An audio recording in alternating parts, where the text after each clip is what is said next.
Last month, a friend and I visited the Baseball Hall of Fame in Cooperstown, New York.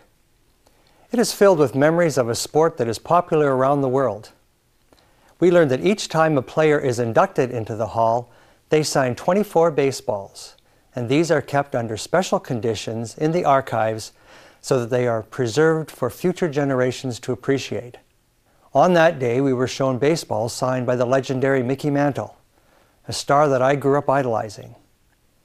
I was instantly brought back to my childhood days of playing pickup games with friends in a makeshift field, a field behind my father's house. Modern-day professional players sign baseballs for young fans as a matter of course. Usually the signing comes with a story, and this keeps its memory alive. So I have here an autographed baseball. Along with the player's signature, now only faintly visible, is inscribed, "Jesus Christ is my Lord and Savior." Sometimes phrases like this seem to get overused by sports celebrities, and one is often skeptical of the motives and intent. So here is the story that comes with this baseball that tells a slightly different story. It's Monday morning in a city where there's a Major League Baseball team.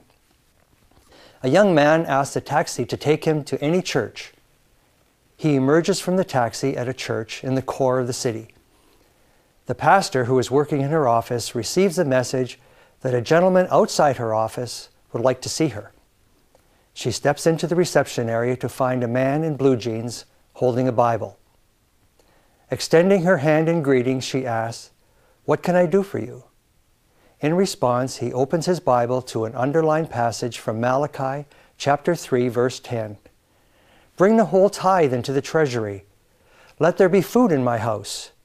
Put me to the proof, said the Lord of hosts, and see if I do not open windows in the sky and pour a blessing on you as long as there is need." The pastor is familiar with these lines from the final book of the Old Testament, for they are often cited by individuals seeking financial help from the church. Expecting an appeal for assistance, she asks again, "How can we help?" "My English is not so good," he replies in a strong Hispanic accent, "but," he says, "I am convinced of this." He then hands her a letter-sized envelope. "I just want to give this to a minister." As quickly as he came, he is gone without asking for a penny. She looks at the envelope. "What is this?" she asks herself. She takes it into the office where a volunteer worker opens it. To both their amazement, it is filled with $100 bills totaling $16,500, and on the envelope is a message in Spanish. "My weekly tithe to the church, $12,120. My offering to the church, $4,380. Malachi 3:10. The note is signed by Tony Batista. Who, wonders the pastor, is Tony Batista? Well, at the time, he was playing third base for the Toronto Blue Jays. He's now retired from baseball. He was noted for his unusual batting stance and a quiet confidence. When Tony was contacted about the incident by the Toronto Star, where I first heard this, he was reluctant to draw attention to his generosity. He confirmed that he's making sizable random donations to churches in Toronto, his native Dominican Republic, and in other cities visited by the Blue Jays.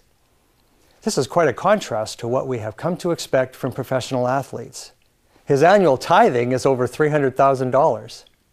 Even so, at the time of the article, he was in the middle of a batting slump. "It will get better," he says. "God helps you through the bad times too." A few years ago, my son was in Florida for a baseball camp. It was during spring training when the major leagues trained for the upcoming season. He met Tony Batista, who had since been traded. He explained to him how much we missed him in Toronto. He told him how moved I was with the story and that I worked for a church. He signed a baseball for me, the same way he signs all the others, a signature not only faintly visible. "Jesus Christ is my Lord and Savior." Well, now you know the story that comes with the baseball. Knowing how much he is blessed and loved by God, Tony responds in a tangible way. He goes out of his way to share in places where God's work is being accomplished. He believes strongly in the tithing concept. He is discovering his true capacity. He has heard the call to fill the storehouse so that the hungry are fed. Open your hearts and feel the yearnings of your brothers and sisters who are lonely, despised, fearful, neglected, unloved. Reach out in understanding, clasp their hands, and invite all to share in the blessings of community created in the name of the one who suffered on behalf of all. Tony understands that giving to his true capacity is a spiritual discipline that results from being blessed by a loving God who never leaves you and continues to love without condition. He responds to God's grace. God's people gathered today to reflect on our discipleship, on the mission of Jesus Christ, translated into the mission initiatives of Community of Christ.